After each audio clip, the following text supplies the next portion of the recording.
안녕하세요. 이상엽입니다. 저는 선교사가 아니고 집사입니다. 대구 동신교회 지역교회를 섬기는 집사이고요. 직업은 의사이고 개원해서 개인 클리닉을 운영하고 있습니다. 저에게 인터서브와의 동력이라는 주제를 주셨는데요. 제가 부제목으로 동력 정말로 가능한가? 라는 도전적인 질문을 던져놓았습니다. 선교단체와의 동력 정말 가능할까요? 가능하다면 어떻게 해야 하는지 그걸 확인해보는 시간 되길 원합니다. 마지막에는 인터서브와의 동력에 대해 제 관점에서 제안을 하고 마치도록 하겠습니다. 세계복음화, 선교사만으로 가능한가? 이 명제는 사실 오래전부터 제기되어 왔습니다. 이렇게 질문하는 기저에는 선교사만으로는 절대로 선교의 남은 과업을 완성할 수 없다는 뜻이 포함되어 있습니다. 그렇다면 남은 과업을 어떻게 완성할 수 있을까요? 당연히 오늘 저의 대답은 동역입니다. 존 모트가 1910년 에딘버러 선교대회에서 이 세대의 세계복음화를 마치자고 주장한 지 100년이 훌쩍 넘었습니다. 이런 주장이 당시 세계 선교에 있어 커다란 전환점을 가지고 왔고 또 엄청난 선교의 동원을 이루었습니다. 그리고 거의 100년이 지나 1996년 선교 한국 주제도 세계복음화는 우리의 세대의 우리의 손으로 였습니다. 이 세대 안에 끝날 줄 알았던 선교가 현재 쉽지 않은 시간을 보내고 있습니다. 1974년 로잔 대회에서 랄프 인터 박사가 미전도 종족 선교 운동을 제안했습니다. 남은 과업을 완수하기 위해서는 타문화 선교, 특히 E3, 이 문화의 장벽을 넘어가는 선교, 즉 미전도 종족 선교를 최전방 개척지로 여기고 집중하자고 제안을 했죠. 이후에 윈터 박사와 그의 생각에 반응한 많은 사람들이 이 실천적 선교의 방향을 잘 잡아왔습니다. 그동안 한국도 타문화 선교의 중요성을 깨닫고 많은 선교사들을 배출했죠. 그러나 미전도 종족을 최전방 개척지로 많은 선교사들을 동원하고 보냈지만 아이러니하게도 전도된 종족, 전도된 지역이 다시 최전방 개척지가 되어가고 있습니다. 랄프 인터 박사가 거의 30년 후인 2005년에 미전도 종족이라는 전방 개척지뿐만 아니라 전도된 종족도 전방 개척지여야 한다고 선교의 우선순위를 재평가했습니다. 레슬리 뉴비긴도 35년 동안 인도 선교를 마치고 영국으로 돌아왔을 때 영국이 다시 선교지로 변한 것을 한탄했었죠. 지금 한국도 마찬가지입니다. 미전도 종족 기준을 복음화율 2% 미만이라고 합니다. 그래서 한국에서는 대학생들을 요즘 미전도 종족이라고 부릅니다.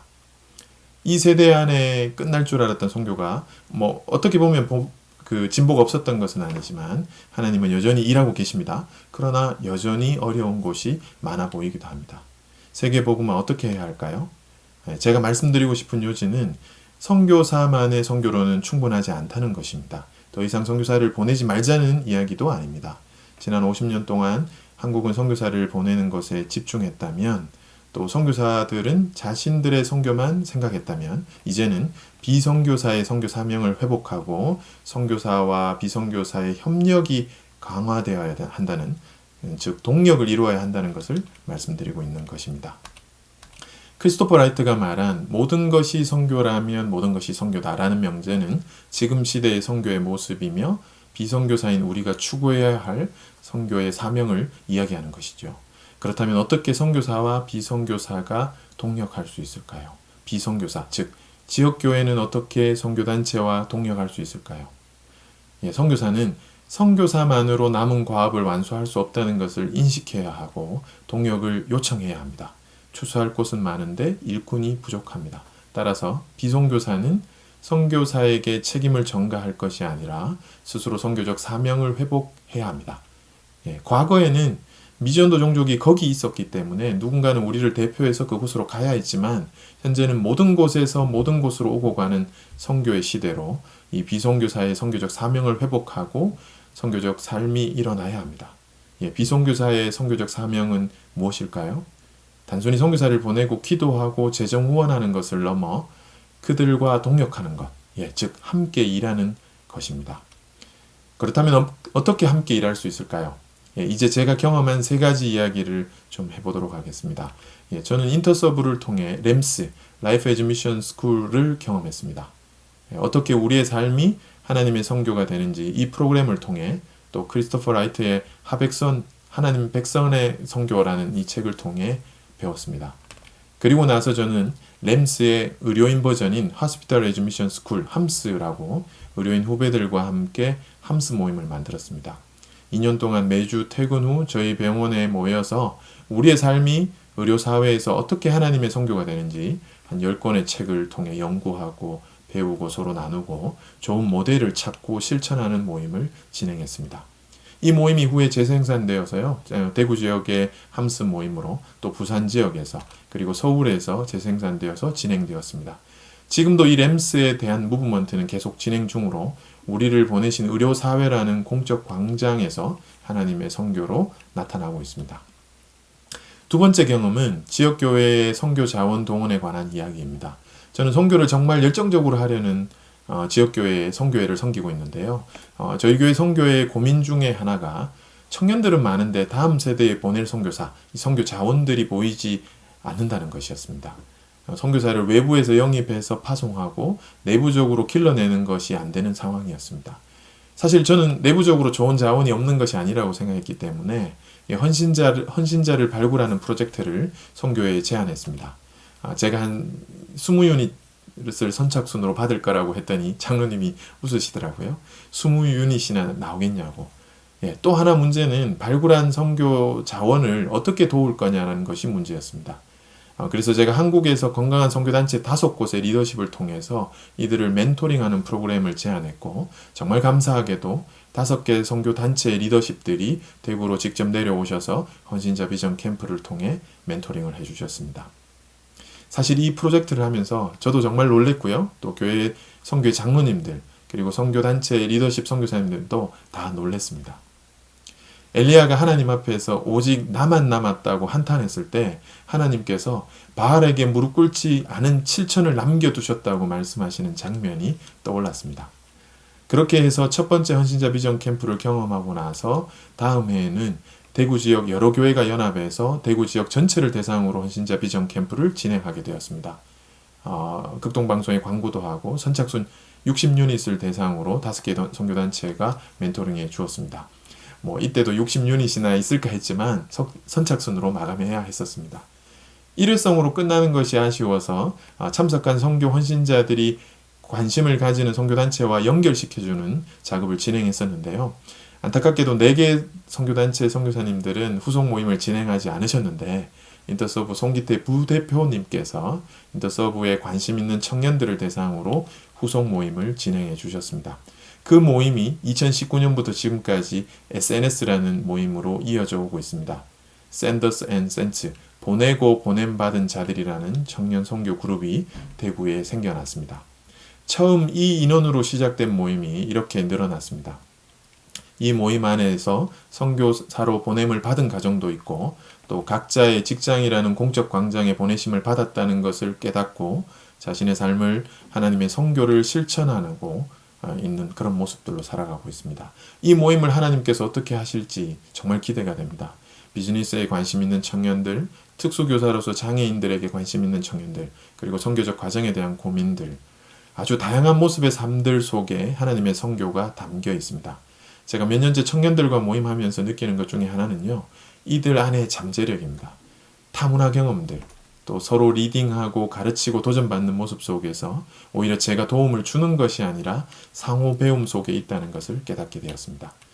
제 세 번째 경험은요, 함선내 함께하는 선교 네트워크를 통한 선교 장로 그룹 모임입니다. 이 모임 역시 송기태 선교사님과 함께 하는 모임인데요. 함선내에서 교회 선교회 위원들을 위한 프로그램을 전국적으로 진행했는데 그 모임에 참석한 대구 지역 장로님들이 프로그램 이후에 자발적으로 모이시면서 각 교회의 선교에 대한 고민을 나누게 되었습니다. 그분들의 요청으로 송기태 선교사님과 제가 함께 모이면서 각 교회를 통한 하나님의 선교를 배우고 나누는 모임을 하고 있습니다. 이 모임도 하나님께서 어떻게 만들어 가실지 아직은 분명하게 보이지는 않지만 정말 기대가 됩니다. 이처럼 지역교회들 가운데 지역교회를 넘어서서 함께 모이는 선교 공동체들이 생겨나고 있습니다. 저는 지난 몇 년 동안 그들을 통해 하나님의 선교가 선교지뿐만 아니라 공적 광장에서 다양한 모습으로 이루어져 가는 것을 보게 되었습니다. 이것이 어떻게 가능했을까요? 미약하게나마 동역의 모습이 가능했던 첫 번째 이유는 가르침보다 상호 배움이 있었기 때문인 것 같습니다. 선교단체가, 선교사가 일방적으로 비선교사를 그리고 교회를 가르친 것이 아니라 그 속에서 단체도 선교사도 배우려는 자세로 다가갔기 때문입니다. 두 번째, 데이나 로버트가 얘기한 것 같이 성김보다 우정의 접근이 동역을 만들어내는 것 같습니다. 예, 또 청년들에게는 꼰대보다 멘토로 접근했기 때문이겠죠. 사실 청년들과 지내다 보니 여기에도 일방적인 것이 아니라 상호 배움이 많다는 것을 늘 느끼고 있습니다.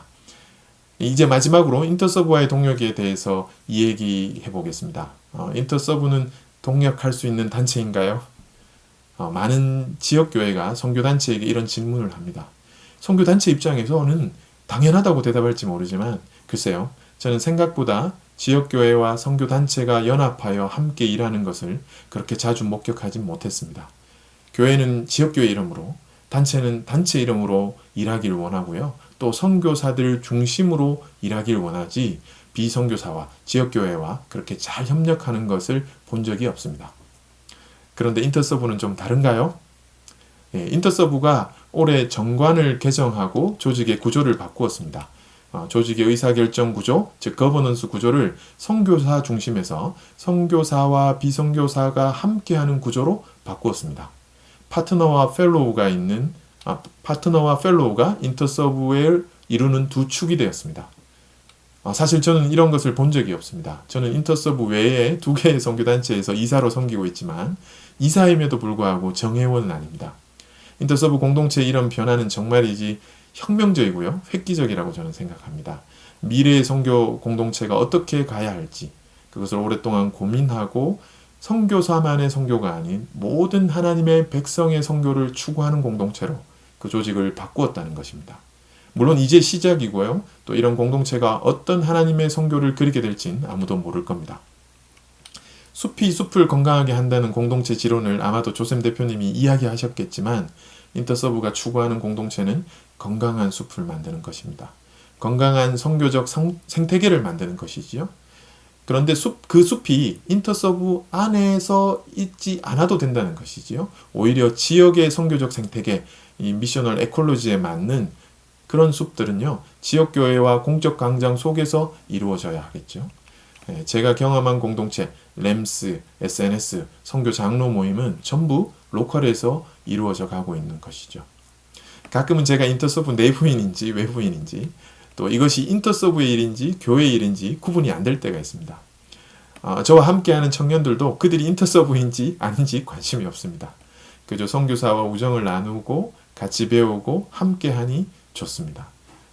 숲의 경계가 명확하지 않듯이 인터서브가 추구하는 공동체는 하나님 나라를 위한 선교 공동체일 뿐입니다. 가끔 명확하지 않는 경계선, 드라이브 걸지 않는 리더십 때문에 혼돈이 있을 때가 있지만 그것이 맞다는 생각이 듭니다. 인터서브와 함께하는 것이 아니라 성령과 우리가 함께하는 것이 하나님의 선교이겠죠.